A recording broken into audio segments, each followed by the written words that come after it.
우리나라 어르신들 1000만 명 시대가 다가오고 있습니다. 통계 자료에 따르면 2060년대 가면은 2명 중에 1분은 어르신이다 라고 할 수 있을 정도로 우리나라 고령화 속도는 굉장히 빠르고 그 상황도 굉장히 좀 심각하다 할 수 있는데요. 그래서 오늘 이 시간에는 저희가 건축공간연구원에서 고령 친화 정책에 대해서 연구는 또 어떻게 하면 될지 그런 것들 좀 나눠볼 수 있는 시간을 마련했습니다.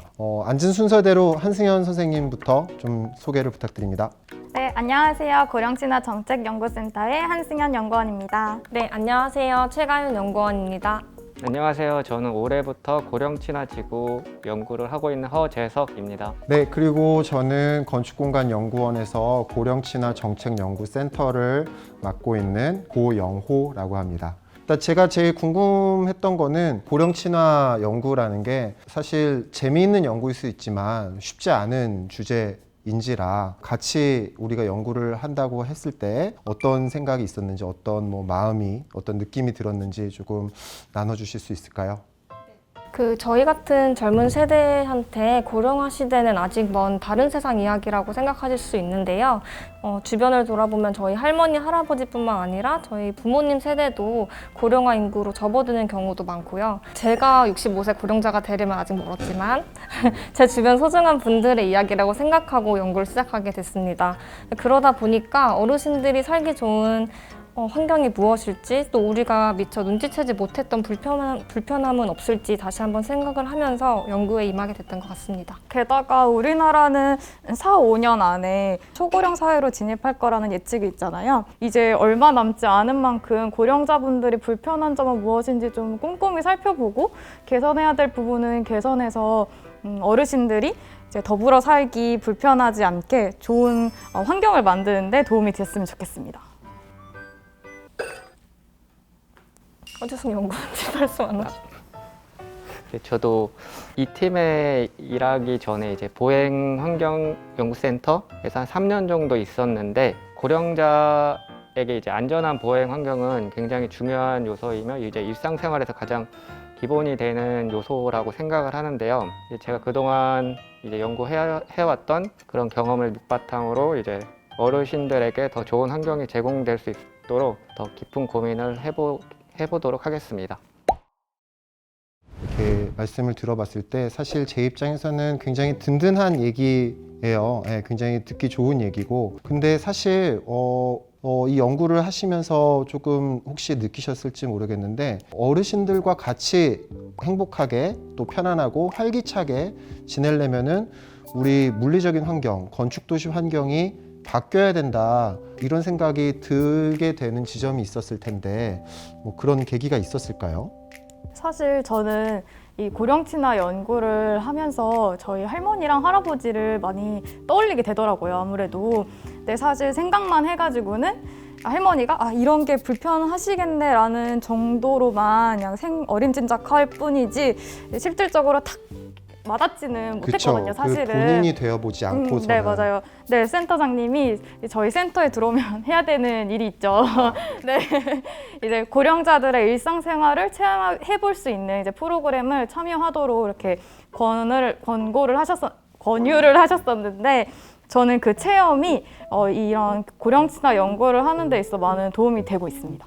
네. 맞아요. 그래서 사실 사람이라는 게 아무리 책으로 그리고 이야기로 들어봐도 그 상대방의 입장이 정확하게 되어보기는 힘들 것 같아요. 근데 우리는 사실 정책 연구를 하는 사람들이고 그 대상이 어르신들의 포커스가 좀 더 가 있기 때문에 어르신 입장에서 경험을 해보지 않고서는 우리의 연구가 좀 더 진실되지 못하고 좀 진정성을 부족하게 되지 않을까 그런 생각에 좀 같이 연구하는 사람 입장에서 굉장히 감사하고 기분 좋은 일이었다라는 생각입니다. 사실 그래서 허재석 연구원님께 특별히 제가 노인생애체험센터 다녀와야 된다 이거 한번 체험해 봤으면 좋겠다라고 좀 부탁을 드렸고 따로 또 영상으로 조금 남겨봤어요. 그래서 드디어 그 영상이 공개되는 건가요? 그렇죠. 네. 고령친화정책연구센터의 허재석 연구원이라고 합니다. 어르신들이 얼마나 불편함을 느끼는지 일상생활에서 저희 세대에서는 아직 느끼지 못하는 부분이 있을 것 같아서 그런 걸 좀 느끼고자 여기 체험센터에 왔습니다. 안녕하세요. 안녕하세요. 자, 자리에 앉아주시고요. 김동우 사회복지사라고 합니다. 만나서 반갑습니다. 오늘 여러분들 체험하시게 될 연령대는 80대 이상 어르신분들 가상 체험을 하시게 됩니다. 근데 저게 진짜 의미가 있는 것 같아요. 몸이 80대가 되는 거니까. 예. 가윤쌤은 80대가 되려면 아직 조금 시간이 있지만 많이 예. 남았죠. 네.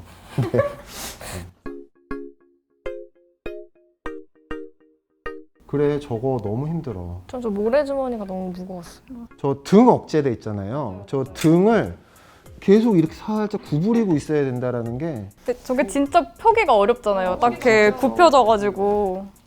현관 체험부터 진행을 하려고 합니다. 자, 신발 한번 갈아 신어 보세요. 앉아서 한번 갈아 신어 주시고 서서 한번 갈아 신어 주시고.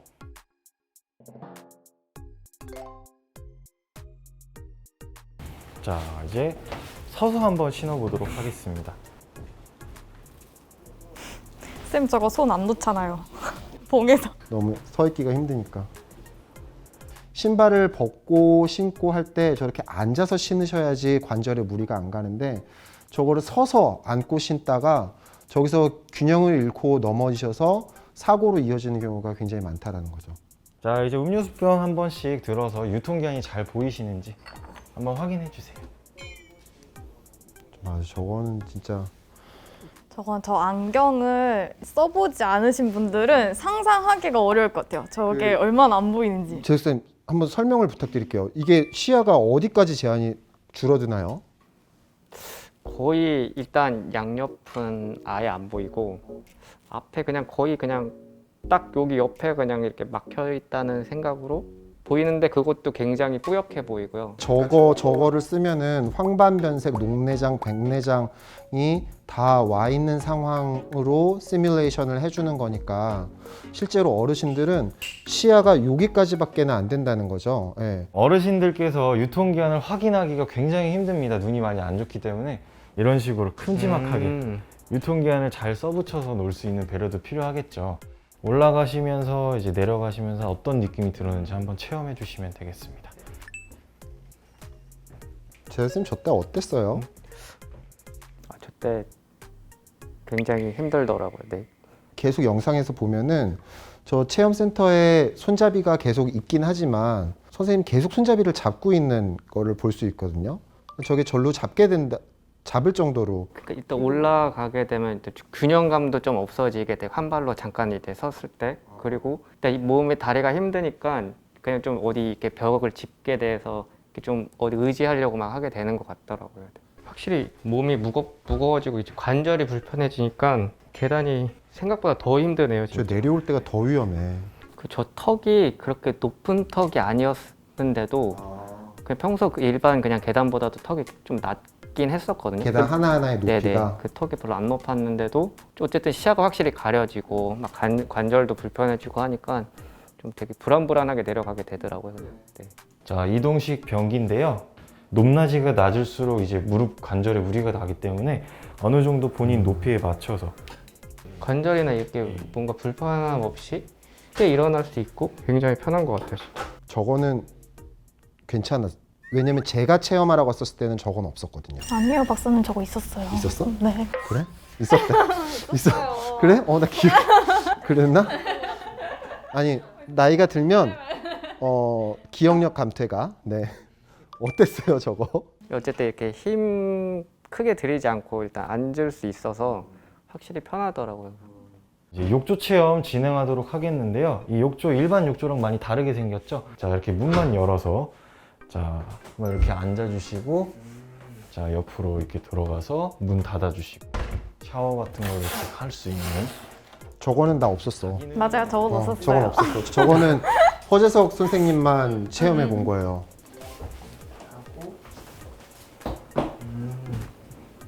자, 문만 조금 세게 닫아주시면 되세요. 네. 반신욕도 하실 수 있고 안마 기능도 있겠고요. 앉아서 씻을 수 있는 게 도움이 많이 되는 것 같고 사고 위험도 많이 줄어들고 편리하게 생활할 수 있을 것 같아서 좋을 것 같아요. 그냥 일반 욕조가 사실 턱이 굉장히 높아서 그 안에 들어가려면 이제 넘어가야 되는데 다리를 들어서 그쵸. 이렇게 하는데 사실 그 욕조의 바닥면과 화장실의 바닥면의 높이 차이가 있잖아요. 그래서 일단 저 그런 거 없이 그냥 편하게 일단 들어갈 수 있는 게 굉장히 편했고 어쨌든 저기 화장실이 굉장히 미끄럽잖아요. 근데 저기는 그래도 앉아서 샤워를 할 수 있어서 그런 점에서 이제 어르신들한테 굉장히 도움이 많이 되겠다 싶더라고요. 네. 먼저 일반 매트에 한번 누웠다 일어서 보시고 그다음에 이제 이 침대 위에 누웠다가 아, 저게 대박이죠.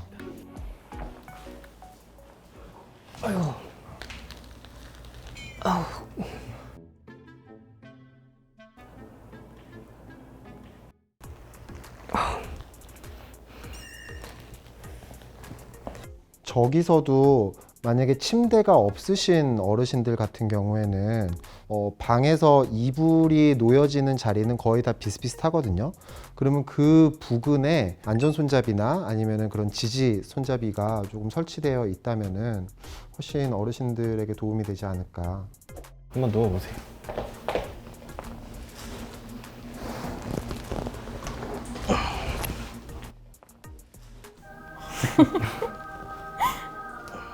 자, 어떤 차이점을 느끼셨을까요? 이거는 그냥 일단 눕는 것 자체도 이제 무릎이나 뭐 이런 데 힘이 많이 들고 여기는 힘이 많이 안 들어가는 것 같더라고요.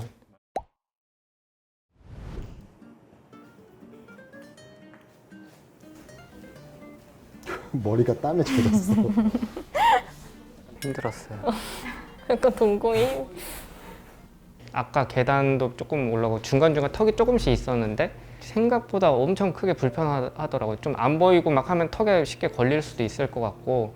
네, 어쨌든 언젠가는 이제 어른이 되고 노인이 될 텐데 미리 좀 경험을 해보고 어르신 입장에서 좀 더 배려하고 같이 이제 많은 사람들이 경험해봤으면 좋을 것 같아요. 네. 교수님 고생했어요. 네. 재석쌤만 경험했던 게 아니라 우리 다 경험했었으니까 혹시 기억을 더듬어서 조금 느꼈던 거 있으면은 조금 말씀 부탁드릴까요? 네, 맞아요. 저희는 저희 20대인 저희는 사실 길을 걷거나 막 계단을 오르내릴 때 사실 크게 불편하다고 느껴본 적이 별로 없었던 것 같아요. 근데 무릎에서 뚝 소리 안 나요? 안 나는 것 같은데요. 안 나요? 앉았다 일어날 때 뚝뚝 소리 안 나요? 안 날걸요? 그런데 이제 그 영상처럼 저희 막 이렇게 모래주머니도 차고 리스트럭트도 차고 이렇게 해보니까 이게 정말 몸이 진짜 안 움직이더라고요. 그러니까 안 움직이고 싶어서 하는 게 아니라 진짜 몸이 안 움직여서 이거는 정말 불편하고 답답하다 이런 생각이 많이 드는데 사실 그 어르신분들은 이러한 저희가 잠시나마 아주 잠깐 느꼈던 그 불편함들이 항상 그게 일상생활이신 거잖아요. 그래서 이 분들의 조금 더 좀 편리하게 편안하게 이렇게 다니실 수 있게 저희가 좀 건축도시 측면에서 많은 고민이 필요하다는 생각이 들었어요. 맞아요. 저도 그때 막 리스트럭트랑 착용하고 하니까 처음에는 괜찮은데 이렇게 시작을 했다가 좀만 지나면 좀 버겁다라는 생각이 좀 들기도 하고 또 몸도 무겁고 몸이 막 맘대로 안 움직이니까 너무 답답하더라고요. 저는 특히 고글 같은 거 아까 말씀해 주셨지만 시야가 잘 안 보이고 앞도 약간 뿌옇게 보이니까 이게 너무 무서운 거예요. 일상생활인데도 불구하고 뭐 주방 갈 때 그리고 소파에 앉을 때 이럴 때도 되게 사소한 집안에서의 움직임인데 이게 너무 무섭고 좀 다칠까 봐 겁도 나고 하더라고요. 근데 저희는 1시간밖에 체험을 못했지만 이제 고령자분들은 일상생활 속에서 계속 겪게 될 경험들이 그런 사소한 문제들일 텐데 그래서 저희가 좀 더 뭔가 노력을 해서 그분들이 뭔가 살기 좋은 실내 또 실외 환경을 좀 만들어야겠다는 생각이 들었습니다. 사실 우리들이 다 실내에서의 어떤 노인생의 체험이었단 말이죠. 근데 보행 연구를 또 아까 하셨다고 소개를 주셨고 하니까 사실 보행이라는 활동은 집 밖에서 더 많이 일어나잖아요. 근데 저런 어르신들의 굉장히 제한된 신체 기능 속에서 그런 보행 환경을 경험한다라면 얼마나 불편하실지 선생님은 더 많이 와닿았을 것 같아서. 요새 많이 이제 보도턱 같은 거를 많이 없애는 추세이긴 하거든요. 그냥 일반 사람들에게는 높지 않은 턱임에도 어르신들은 그게 굉장히 버겁고 쉽게 걸려서 넘어질 수도 있는 상황이고 그래, 무거워서 다리 하나 들기도 힘든데. 그 이제 특히 뭐 보조기, 보행기나 이제 뭐 휠체어 타시는 분들에게는 그건 엄청난 큰 장애물이 될 수도 있는 거고 생각보다 이제 일상생활에서 어르신들이 불편할 수 있는 게 많겠구나 싶더라고요. 네. 결국에는 건축 도시에 대해서 연구한다라는 게 사람이 살아가는 공간을 좀 더 살기 좋게 만들고자 하는 우리 연구이기 때문에 사실 우리 건축 도시 쪽에서 연구하시는 분들은 이런 어르신들에 대한 생애 체험을 한번 다들 해보시면 어떨까 싶습니다.